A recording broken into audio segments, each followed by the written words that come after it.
আমি আপনাদের সাথে যাই, আপনারা কাজটা কমপ্লিট করুন, তারপরে আপনাদেরকে আমি বাসায় পৌঁছে দিই। কোনো দরকার নেই কৌশিক, তুমি তোমার কাজে যাও, আর রাতে বেলা তো দেখা হচ্ছেই।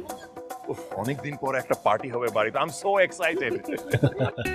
ও বাই দ্য ওয়ে, আমি না আপনাদের কাছ থেকে পারমিশন না নিয়ে আমার দুজন গেস্টকে ইনভাইট করে ফেলেছি।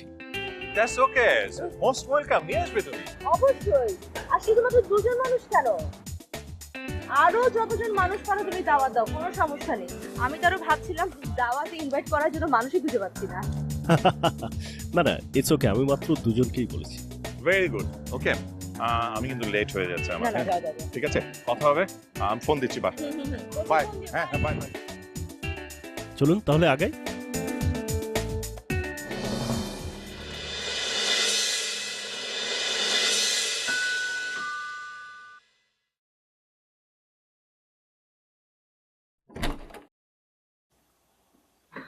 কি ব্যাপার, আপনি এখনো রেডি হননি?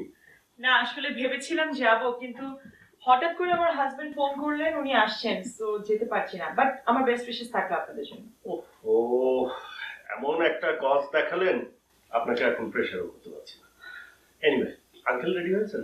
হ্যাঁ, উনি তো সেই দুপুর থেকে কোনটা পড়বে না এগুলো নিয়ে আছে। একটা ট্রায়াল দিচ্ছে, তো আরেকটা বলছে যে এটা না। আরে কৌশিক, এসে গেছো? হ্যাঁ আঙ্কেল। দেখো তো কেমন হয়েছে পোশাক, মানিয়েছে? দেখো তো। একদম সুপার। কিরে, বলেছিলাম না কৌশিক ঠিকই পছন্দ করবে। আর তুই তো খালি বলছিলি কোটটাই কোটটাই। আপনি চাইলে কিন্তু আপনার হাজবেন্ডকেও নিয়ে আসতে পারেন, আমি অ্যাড্রেসটা দিয়ে দিই আপনাকে। না না প্লিজ,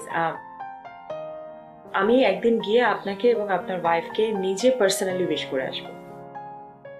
ওকে, তাহলে ঠিক আছে, চলো চলো।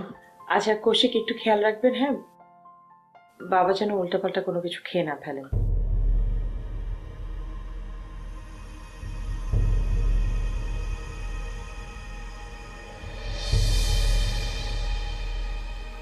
আপনি কোনো চিন্তা করবেন না, আমি ওনাকে একদম ঠিকঠাক বাসায় পৌঁছে দিয়ে যাব। আঙ্কেল চলুন। হ্যাঁ চলো চলো, আসি আসি, চিন্তা করিস না, চিন্তা করিস না।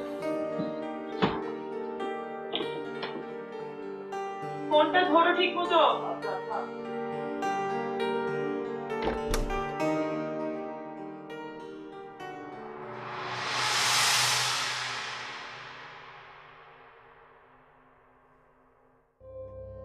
বস এইভাবে কথা বলছিল কেন? কি এমন আছে ফাইল?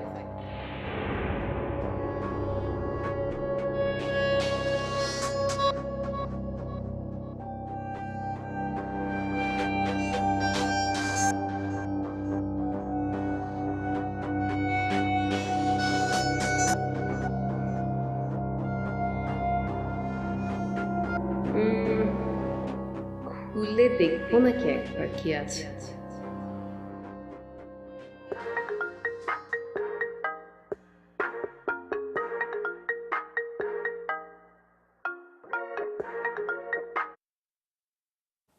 গুড মর্নিং টানি। Good morning boss. আজ বেশ সকাল সকাল উঠে পড়েছো দেখছি। বেশ বেশ বেশ।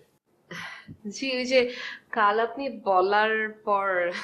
শোনো, তোমাকে